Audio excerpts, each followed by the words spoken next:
ኣታክልቲ ኣብርሃ ይበሃል ሲኒየር ፐብሊክ ሄልዝ ፕሮፌሽናል እየ ኣታክልቲ ፐብሊክ ሄልዝ ቶክ ወይ ድማ ጥዕና ምስ ኣታክልቲ ዝብል ዩቲዩብ ቻናል ከፊተ ኣለኹ ኣብዚ ቪድዮ እዚ ዩቲዩብ ቻናል ንምንታይ ተኸፊቱ ተኸታተልቲ ካብዚ ዩቲዩብ ቻናል እንታይ ይረኽቡ እንታይ እየ ክቐርብ ዝብል ነገር ኣሕፅረ ኣቢለ ክቐርብ እየ ማሕበረሰብና ብጣዕሚ ብዙሓት ናይ ጥዕና ፀገማት ከምኡውን ናይ ምግብን ስነ መዓዛን ፀገማት እናበፅሕዎ እዮም ዘለዉ ይኹን ዳ እምበር ነዚ ክፈትሕ ዝኽእል ጭቡጥ ዝኾነ ቀሊል ዝኾነ ብዝፈልጦ ቋንቋ ብዝርድኦ ባህሊ ዘቕርብ ዩቲዩብ ቻናል ክስካዕ ሕዚ የለን ምባል ይኽእል ብእንግሊዝኛ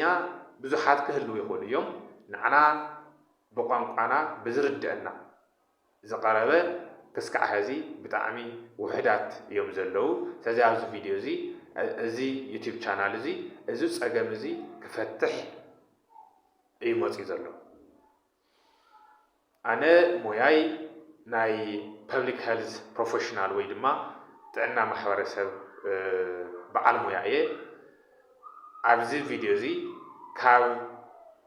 ዘለኒ ልምዲ ካብ ስልጠናታት ብተወሳኺ ድማ ኣብ መሬት ዘለዉ ፀገማት እናልዓልኩ እቲ ዘሎ ፀገም ከመይ ጌርና ተፈታሕናዮ ሳይነሳዊ ብዝኾነ እሞ ድማ ብትግርኛ ትንተና እናቕረበሉ ዩቲዩብ ቻናል እዩ ኣብዚ ዩቲዩብ ቻናል እዚ ምክልኻል ሕማማትን እዩ ካልኣይ ምግብን ስነ መዓዛን ኣመጋግባና ከመይ ንግበር እንታይ ዓይነት ኣመጋግባ ተተኸቲልና ኢና ካብ ዝተፈላለዩ ሕማማት ነፃ ክንከውን ንኽእል ሕማማት ክንከላኸል ንኽእል ዝብል ነገር ክነቕርብ ኢና ተወሳኺ ናይ ጥዕና ኣዴታትን ህፃናትን ትንተና ክቐርብ እዩ ተወሳኺ ኣብ ዓድና ዘለዉ ናይ ጥዕና ፀገማት እዞም ፀገማት እዚኣቶም እንታይ እዩ ፈጢርዎም እንታይ ከኸምፅኡ ይኽእሉ ፅባሕ ንሞ ዝብል ትንተና ክነቕርብ ኢና ብተወሳኺ መዳርግቲ ኣካላት መንግስትን መንግስታዊ ዘይኮኑ ትካላትን እናሰርሕዎም ዝርከቡ ፅቡቃት ዝኾኑ ስራሕቲ ብምድናቕ ዘለዉ ዘይተሸፈኑ ናይ ጥዕና ፀገማት ንኽነጥፉ ኣብ ምግባር ሓበሬታታት ክንህብ ኢና እዚ ዩቲዩብ ቻናል እዚ ናይ ጥዕና ሓበሬታታት ሒዙ ዝመፀሉ ዋና ምክንያት ጥዕናና ናይ ግልና ጥራሕ ዘይኮነ ስለ ዝኾነ እዩ ጥዕናና ናይ ግልና ጥራሕ ኣይኮነን ሓደ ሰብ ጥዑይ እንተኮይኑ ስድርኡ ማሕበረሰቡ ከምኡውን ዓዱ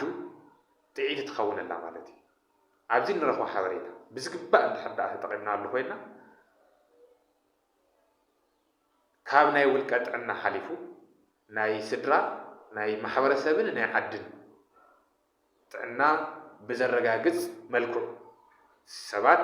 ጥዑያት ኮይኖም ናብ ሕክምና ኣብ ምምልላስ ግዜ እንተየጥፍኡ